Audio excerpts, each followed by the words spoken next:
ChatGPT ist momentan in aller Munde. Habt ihr es auch schon ausprobiert? Wir waren neugierig und wollten wissen, was ChatGPT über den Dialekt in Österreich weiß und haben ihm ein paar allgemeine Fragen gestellt, aber auch ein paar Dialektwörter gefragt. Und eins können wir jetzt schon sagen, wir waren ziemlich überrascht. Warum? Das zeigen wir euch jetzt. Los geht's. Frage 1. Ich spreche schon gut Deutsch. Warum verstehe ich so wenig in Österreich? Es kann mehrere Gründe geben, warum Sie Schwierigkeiten haben, österreichisches Deutsch zu verstehen, obwohl Sie bereits gut Deutsch sprechen. Erstens, Dialekt. In Österreich wird häufig ein Dialekt gesprochen, der sich vom Standarddeutsch unterscheidet. Dies kann dazu führen, dass bestimmte Wörter anders ausgesprochen werden, andere Wörter verwendet werden oder dass die Satzstruktur anders ist. Wenn Sie hauptsächlich Hochdeutsch gelernt haben, kann es schwierig sein, den Dialekt zu verstehen. Zweitens, Aussprache. Die österreichische Aussprache kann sich auch von der Standardaussprache unterscheiden. Zum Beispiel wird das R in Österreich oft gerollt, während es in anderen deutschsprachigen Regionen nicht der Fall ist. Es kann auch sein, dass bestimmte Wörter oder Laute anders ausgesprochen werden, als Sie es gewohnt sind. Drittens, Wortschatz. Es gibt einige Unterschiede im Wortschatz zwischen Österreich und Deutschland. Zum Beispiel werden in Österreich oft Wörter verwendet, die in Deutschland nicht üblich sind, oder es werden Wörter anders verwendet, als Sie es gewohnt sind. Viertens, kulturelle Unterschiede.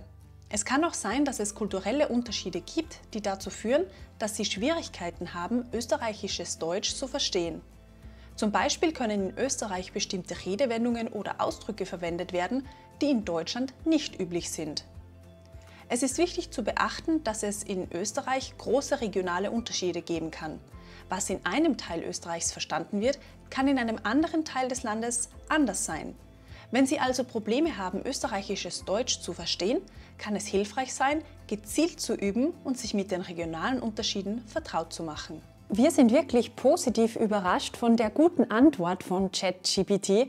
Er erwähnt nämlich sehr gute Aspekte, warum es vielen von euch vielleicht ein bisschen schwerfällt, Personen in Österreich zu verstehen. Gehen wir das noch einmal durch. Ganz richtig erwähnt ChatGPT den Dialekt. Im Dialekt haben wir andere Wörter, zum Teil eine andere Satzstruktur und Grammatik und natürlich ist die Aussprache zum Teil sehr unterschiedlich. Viele Besonderheiten haben wir euch schon in unseren anderen Videos erklärt. Zum Beispiel tauschen wir Vokale aus oder betonen Wörter anders. Auch viele Wörter unterscheiden sich in Österreich und Deutschland, aber auch in der Schweiz. Zum Beispiel sind viele Wörter, was das Thema Essen und Trinken betrifft, unterschiedlich. Zum Beispiel sagen wir statt Quark Topfen oder statt Blumenkohl Kaffeeol. Dazu haben wir auch schon einmal ein Video gemacht, schaut euch das gerne an. Auch Ausdrücke und Redewendungen können, wie ChatGPT es richtig erwähnt hat, anders sein. Ein typisches Beispiel ist die Redewendung "Es geht sich aus". Es geht sich aus verwenden wir zum Beispiel, um zu sagen, dass wir genug Zeit für etwas haben oder dass genügend Platz für etwas ist. Das haben wir auch schon einmal mit Anna vom YouTube-Kanal Natürlich German besprochen. Schaut euch das Video gerne noch einmal an. Einen Kritikpunkt haben wir hier aber. ChatGPT erwähnt das rollende R, also R. Das kommt natürlich auch in Österreich vor. Wir persönlich und auch viele Freunde oder Familienmitglieder von uns verwenden das rollende R aber nicht. Außerdem wird das rollende R auch in Teilen Deutschlands verwendet, also nicht nur hier bei uns in Österreich. Beide Versionen sind korrekt, also ihr könnt euch gern aussuchen, was für euch leichter zu produzieren ist. Der letzte Absatz hat uns wieder sehr gut gefallen, denn auch innerhalb Österreichs kann es zu sehr großen Unterschieden kommen. Gezieltes Üben und sich der Unterschiede bewusst machen hilft also sicher für ein besseres Verständnis. Kommen wir jetzt zur nächsten Frage. Da ChatGPT in seiner Antwort Standarddeutsch und österreichisches Deutsch erwähnt, möchten wir natürlich jetzt wissen, was der Unterschied ist. Frage 2. Was ist der Unterschied zwischen Standarddeutsch und österreichischem Deutsch?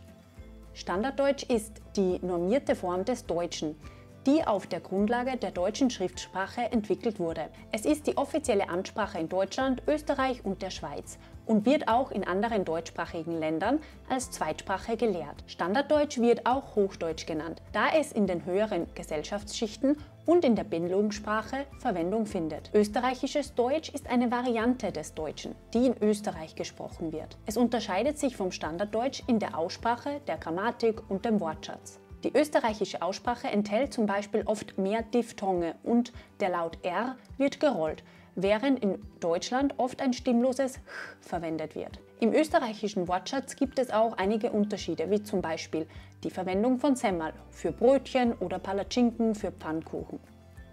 Ein weiterer wichtiger Unterschied zwischen Standarddeutsch und österreichischem Deutsch ist der Dialekt. In Österreich gibt es viele verschiedene Dialekte, die sich stark voneinander unterscheiden und in manchen Regionen sogar eine eigene Sprache darstellen. In manchen Regionen wird sogar ein eigener österreichischer Dialekt gesprochen, der in anderen Teilen Österreichs nicht verstanden wird. Es ist jedoch wichtig zu betonen, dass Standarddeutsch und österreichisches Deutsch sich nicht grundsätzlich voneinander unterscheiden. Beide Sprachvarianten sind Teil derselben Sprachfamilie und es ist für Muttersprachler beider Varianten in der Regel kein Problem, einander zu verstehen. ChatGPT hat es relativ gut erklärt. Das Deutsche ist also eine sogenannte plurizentrische Sprache. Das bedeutet, dass die Sprache meistens in mehreren Nationen gesprochen wird und es auch immer verschiedene Erscheinungsformen der Sprache gibt. Ein anderes Beispiel für eine plurizentrische Sprache ist Englisch. Für das Deutsche unterscheiden wir zwischen 3 großen Varietäten. Diese sind das deutschländische Deutsch, das österreichische Deutsch und das Schweizer Hochdeutsch. Ganz wichtig dabei ist, alle 3 Varietäten sind gleichberechtigt und es gibt keine bessere oder schlechtere. Und auch deshalb verwenden wir lieber das Wort Standarddeutsch als Hochdeutsch, um keine Hierarchien zwischen den Varietäten zu schaffen. ChatGPT hat auch recht, wenn erklärt wird, dass manche Dialekte innerhalb Österreichs nicht verstanden werden. Das sehen wir zum Beispiel immer wieder in Bezug auf Wörter oder Ausdrücke, die in manchen Regionen verwendet und in anderen Regionen nicht verstanden werden. Das könnt ihr zum Beispiel in unserem Quiz-Video sehen. ChatGPT hat jetzt schon ein paar Wörter erwähnt, die in Österreich anders sind, zum Beispiel Semmel oder Palatschinken. Jetzt wollen wir noch wissen, welche anderen Wörter ChatGPT noch kennt. Frage 3. Kennst du noch andere Dialektwörter aus Österreich? Ja, hier sind einige weitere Beispiele für Dialektwörter aus Österreich. Jänner statt Januar, Monatsname. Leiwand statt toll, umgangssprachlich für sehr gut, cool. Fasching statt Karneval, Festzeit im Februar.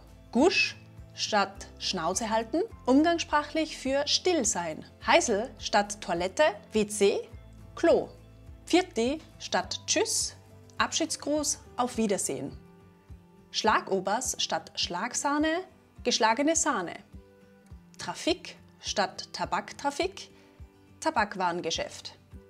Zwutschgal statt Brötchen, kleines rundes Gebäck.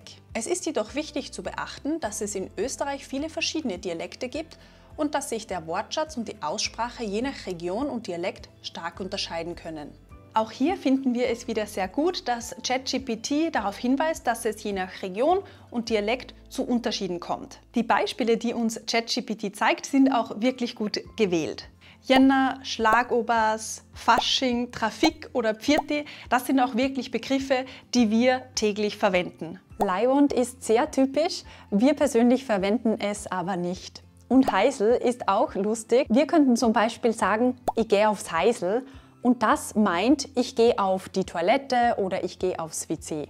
Gusch und Zwutschgal verwenden wir persönlich nicht. Zwutschgal könnten wir auch in einem anderen Kontext verwenden, und zwar, wenn es nicht ein kleines Brötchen bezeichnet, sondern einen kleinen Menschen.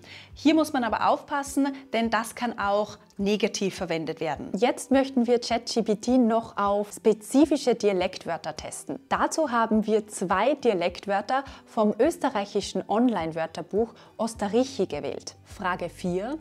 Was ist Gugarutz in Österreich? Gugarutz ist das österreichische Wort für Mais. Der Begriff wird in Österreich und in Teilen Süddeutschlands verwendet. In Deutschland wird für Mais stattdessen oft das Wort Mais oder Kolbenmais verwendet. In der Schweiz wird Mais als Mais oder Rispenmais bezeichnet.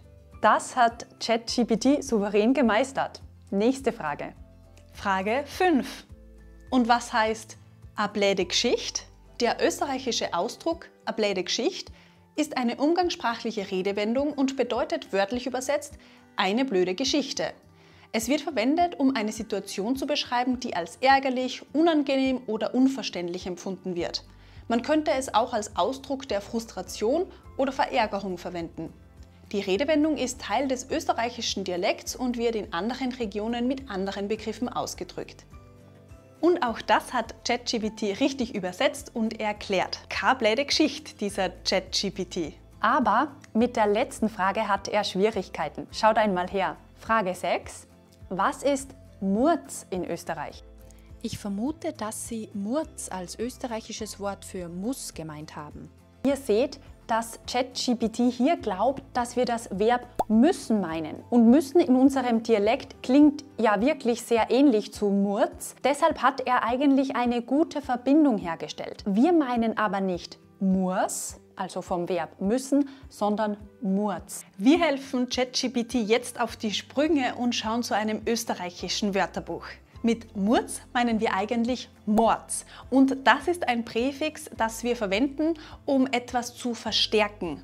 Wir meinen damit meistens ganz einfach sehr oder viel. Wenn wir zum Beispiel sagen, dass etwas mordsgemütlich war, dann war es einfach sehr gemütlich. Oder wenn wir sagen, dass wir eine Mordsangst vor etwas haben, dann ist unsere Angst vor dieser Sache sehr groß. Also zum Beispiel: Ma, ich habe eine Mordsangst gehabt gestern allein im Wald. Was würdet ihr noch gern über unseren Dialekt wissen? Schreibt uns das gerne in die Kommentare.